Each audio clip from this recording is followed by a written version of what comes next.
Well, on the topic of shenanigans near the American border, thought we'd also talk about New Mexico, not Old Mexico with all the aliens. The state's currently become the focus of debate after some delusional Democrat, I repeat myself, I suppose, decided to suspend the Second Amendment under the pretext of a public health emergency. Now, that's already been temporarily blocked by a judge in Albuquerque on Wednesday. So it was obvious it was never going to pass through, even though this day and age, doing unconstitutional things kind of just flies in the States, persecuting your political opposition with longer sentences than actual murderers for doing a guided tour of the Capitol, for instance. But that's the less interesting part. The more interesting part is actually if constitutions are supreme or if the legislators are supreme, because it's ignited a debate on the anti-woke coalition, the right and the refugee leftists that are still among us, as to whether or not you can create states of exception and if the sovereign can declare exceptions and where sovereignty really lies in America. I'm glad you're here because, of course, you percolate in dissident right spheres. You're very well versed in this. And Harry would love to be joined by us, but he's doing the northerner thing of going to Spain for a well-deserved holiday. But if you'd like to see how Harry and I would have discussed this as well, you can subscribe to our website for as little as £5 a month and get lots of our premium content. This video is actually free, and this is mine and Harry's discussion of James Lindsay's conception of liberalism. It follows a first-parter on James arguing with the Christian nationalists, and this just spilled over into a general discussion about the works of Carl Schmitt, who will loom very large over this conversation. He's just laughing. Well, just laughing about this. I think, frankly, he's probably very frustrated. And Yeah. This is something that frustrates me as well. The friend enemy distinction came up last week when I was sitting and talking to Carl and Callum Smiles about the persecution of Enrico Tarrio and some of the other Proud Boys and the like. Enrique not even being in the state while January 6th was going on and getting 22 years. And I mentioned the friend enemy distinction, and Carl, I think, misclassified it as the right-wing version of oppressive tolerance. And the thing that Schmitt actually said is it has a metaphysical dimension, because if you are often a liberal, the kind of person that needs to convene a committee to decide whether Christ or Barabbas, by the time you've reached a decision, the righteous man will be persecuted and crucified. And so you are slowly conceding ground to the kind of useful idiots that allow something akin to the Antichrist to come into the world, an existential threat to your way of life. So he had metaphysical weight there. It wasn't just my side good, your side bad. And I think this is something that some of the liberals don't understand. And so that will be imbibed in, I'm sure, our exploration of this issue. That's Tomlinson's law right there, by the way. It's been about 3 minutes and the Antichrist has already come up. There we go. Right. So if you're not familiar with the actual topic at hand here, if you haven't seen the clips that went viral shared by Tim Pool and Elon Musk and the like, this was the press conference where the New Mexico governor, after a tragic shooting, I think it was an 11-year-old outside a baseball game stadium, was killed in a drive-by. She decided to convene all of the police chiefs around the table. Some agreed, some didn't, and in very histrionic fashion, declare shootings a public health emergency and say, you are not allowed to open carry in my state. So we're going to go to 2 video clips and let her explain her deranged logic. Go back, please, John. I don't know why that happened. In this public health order, which is effective today, September 8th, which lasts 30 days, and then we'll, like all the other public health orders, we will either amend or renew or adjust, depending upon where we are. So effective immediately, no person other than a law enforcement officer or licensed security officer shall possess a firearm, either openly or concealed, within cities or counties, averaging 1,000 or more violent crimes per 100,000, and more than 90 firearm-related emergency department visits. So to put that in sort of a layman's terms, for 30 days in Albuquerque and Bernalillo County, it's the only place that meets both those standards. Statewide order, but only one place meets both criteria, where we have far too many ER gunshot visits and we have far too many crimes involving firearms. We are suspending open and concealed carry. The purpose is to try to create a cooling off period while we figure out how we can better address public safety, and gun violence. Now, I am sure as I go through the rest of this, there are going to be a lot of questions about whether or not we think we have the legal rights to do that. I am sure that before you write this, there will be a legal challenge. And I can't tell you that we win it, given all of the different challenges to gun violence laws and restrictions on individual firearm access and control. I think it's time we have a really strong debate about all the other constitutional rights. No one right now in New Mexico, and particularly in Albuquerque, is safe in a movie theater, at a park, at a school, at a grocery store, at an Isotopes game, at the university, at the grocery store, I think I said, getting your prescriptions, at work. You just aren't safe. I can't guarantee it, and neither can the men and the women who put on a uniform every day. In that regard, I think it's time to talk about the absoluteness of the discussion and the current court actions that suggest that the Second Amendment is an absolute right and none of the others are. And I'm sure you're going to ask me what I think my chances are. And again, if it opens up the door to the kinds of public safety that keep kids safe, I'm willing to take it on. So notice how she paralyzes the opposition by saying, oh, I'm just opening up to debate. The moment you put, and she said all other constitutional rights as well, the moment you put something in the box of, we're going to obfuscate this by having it up for being discussed, you paralyze the opposition trying to put them on the defensive posture while you're already pushing through the legal prohibition. Now, again, it's been blocked. But the fact that she's done this meant that there were a couple of days where you legally could not. And so she's pushing the wedge issue far more successfully than the people that just want to defend their gun rights. And it's easy. I mean, the slippery slope is called a fallacy, but it's clearly not. Because, I mean, how long would it be, in the name of public health, suspending the First Amendment, for example? Given that leftists will say that words of violence and language is, dangerous and all the rest of it, sets the precedent. Well, they already tried to with the Intercept expose, seeing that the Biden administration were actively communicating with Silicon Valley tech executives to take down Anthony Fauci parody accounts. Yeah. Because much like her, they were so concerned with safety and their own feels and reputations that it overrides constitutional and legal norms. And this is what I think a lot of constitutional liberals who are standing on principle, that we'll come to a bit later, have to understand, is that these people don't share your same reverence for good faith action. These people act on the primacy of their own feelings and their own ambitions, and they will run roughshod over your principles that you extend to them, and therefore you will lose by trying to stand in the same place if you don't rise to meet them. Now, I don't know the details of this particular shooting that has happened, but I mean, I'm sure it's horrible, as all of them are. And I mean, let's just get real for a second. America does have a problem with gun violence, shocking, controversial take. Yeah.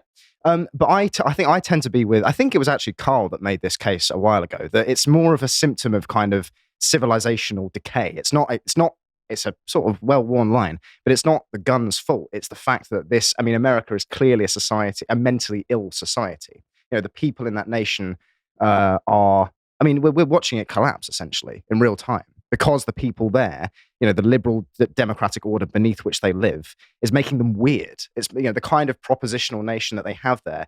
We're seeing that it doesn't actually, as high-minded and ideal as that is, it doesn't actually work because it doesn't correspond with the sort of reality of human nature. And if you create these pressure cooker constituencies, particularly inner city black and Latino gangs, we have the same thing over here with inner city black youths in London who don't have guns, but they do have machetes. So it's more about the population who's holding the weapon than the weapons themselves. If you have them having no ties to their neighbors or the place or the culture in which they live, then they're just going to pillage and plunder and kill each other for their own personal benefit at the expense of the lives of children. Yes. And so just suspending the Second Amendment isn't going to fix that because you're going to rob the people who need to defend themselves from said criminals of the right to do so, because the criminals won't pay attention because they're criminals. Yeah. Shock. So a couple of notes before I go on to the second clip. She later goes on to say, this has no bearing on private property because responsible gun owners are not our problem. Again, yet. The program also tried to fund testing for fentanyl in schools, which is a fairly banal thing to do. But the fact that you're now having to do that, again, shows civilizational decay. And she's also pushing, and this is where the existential threat is smuggled in under debate. she admits to pushing for a federal gun ban on assault weapons. Now, assault weapon is not actually a category. No. It just means any gun that looks scary. So that is any gun that isn't a handgun and some shotguns. Any gun that's long, basically. Yeah, long gun bad, Yeah. exactly. And this, obviously, that sort of law wouldn't pass the Supreme Court because Clarence Thomas already ruled on a New York case last year that essentially concealed constitutional carry is a constitutional right. So she knows this won't pass a smell test. But just by pushing for it creates the space for that debate, which then paralyzes your opposition. So I want to go on to this clip where the reporters decided to question this because they went, hang on a minute, this doesn't sound constitutional. And she went, that's exactly right. Just arrest everyone. Well, I also have to have the ability, I can't arrest everyone. There are literally too many people to arrest. Well, This would allow us, If someone's got a concealed carry permit in Albuquerque walking down a public street, they're not going to get arrested. I can make the point that maybe they should be.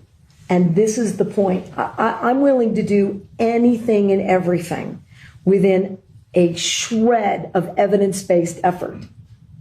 Because if you're not horrified that on any street corner in too many cities in New Mexico, there is someone with a gun sticking out of their waist or their belt. And I'll tell you, if you're a young person, you're not allowed to have a handgun. Well, it's a crime already. I got it, but we won't be able to arrest all of them. So imagine, just in a perfect world, if this was upheld, it gives all of these police officers the ability to focus on the real criminals. Last follow-up. Yeah. But your point is valid. You took an oath to the Constitution. Isn't it unconstitutional to say you cannot exercise your carry license? With one exception, and that is if there's an emergency, and I've declared an emergency for a temporary amount of time, I can invoke additional powers. No constitutional right, in my view, including my oath, is intended to be absolute. There are restrictions on free speech. There are restrictions on my freedoms. In this emergency, this 11-year-old and all these parents who have lost all these children, they deserve my attention to have the debate about whether or not in an emergency we can create a safer environment. Because what about their constitutional rights? I took an oath to uphold those too. And if we ignore this growing problem without being bold, I've said to every other New Mexican, your rights are subrogated to theirs. And they are not, in my view. Wait a minute. You're saying about crimes. There are already laws against the crimes, so how are their rights? I got it. But again, if I'm unsafe, who's standing up for that right? If this climate is so out of control, somebody should do something. I'm doing as much as I know to do. Madam Governor, do you really think that criminals are going to hear this message and not carry a gun in Albuquerque on the streets for 30 days? No. But here's what I do think. It's a pretty resounding message to everybody else in that community to report a crime, to tell us what's going on, to aid law enforcement, to do something different. So her logic, if you can call it that, is that if you don't have a gun, then you are so reliant on being unable to defend yourself that you call the police, that the crime will get solved somehow. And so you're just institutionalizing all enforcement mechanisms, so you're ratcheting upwards towards the totalitarian state, of course. And then the sort of self-evidentiariness, the conceit that she displays when she goes, okay, but if you aren't outraged when someone's walking around with a handgun in their pocket, it's like, yeah, so your feels are the primary place from which you speak. And just because some expert has given you an evidence-based reason, you can now rob some of their constitutional rights. And I say constitutional because that is how it's codified in America, but it should be your right to defend yourself. We can recognize that she's playing a game here by appealing to emotions in the way she is, but it's effective, right? Because the gun violence problem is pretty emotionally resonant for a lot of people. But watching that, all I could think of was kind of like James Burnham's face talking about the managerial elite, because this woman is like, she's like some sort of corporate, I mean, I don't really know this woman's history, but she's like a kind of corporate HR manager type vibe coming off her, where Headmistress of the Longhouse. Exactly. Yeah, exactly.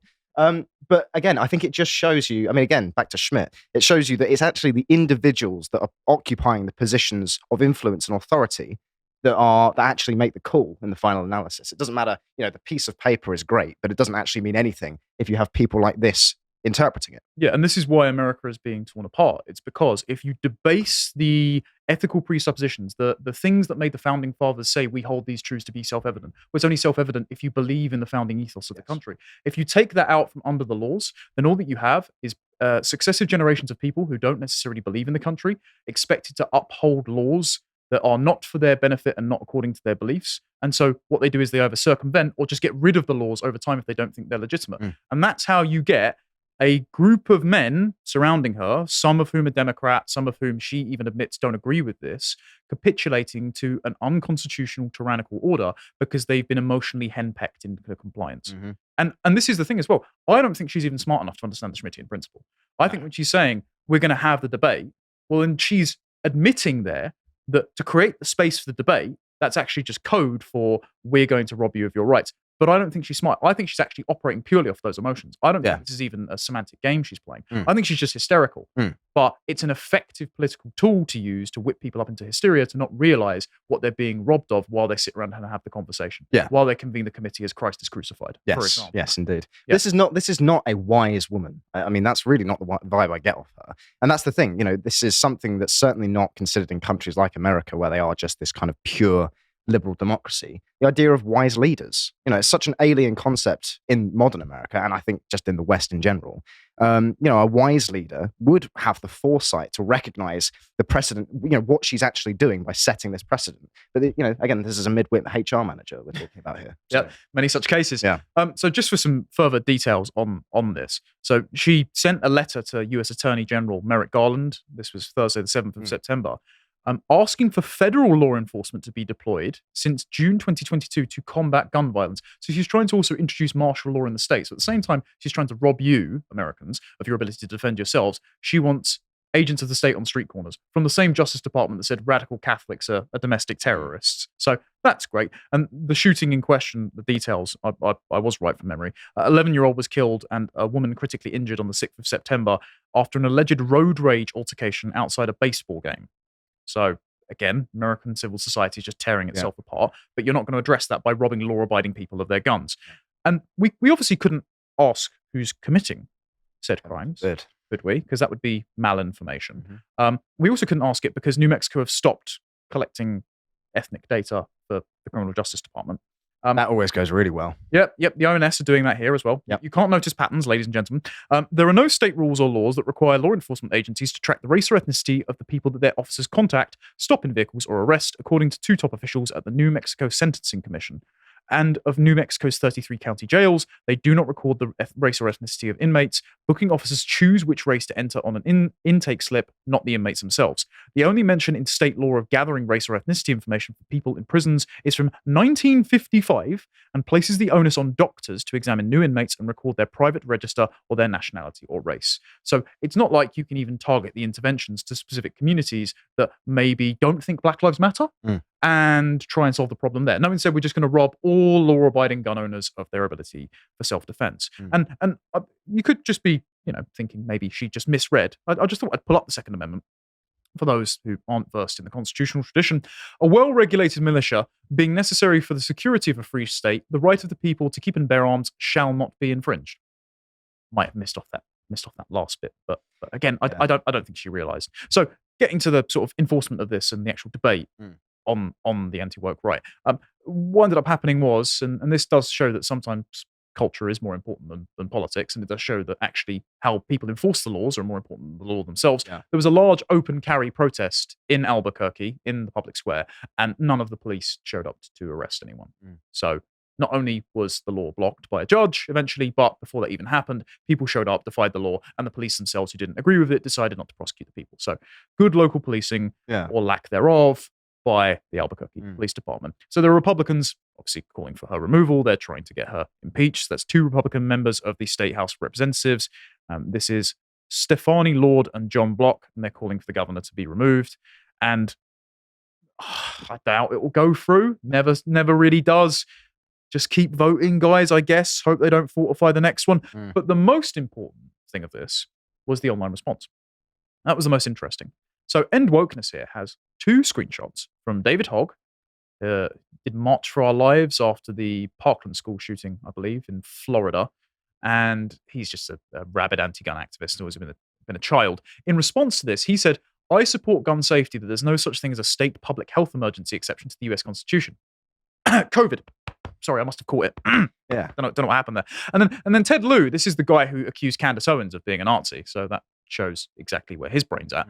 I support gun safety laws. However, this order from the governor of New Mexico violates the US Constitution. No state in the union can suspend the federal constitution. There is no such thing as a state public health emergency exception to the US Constitution.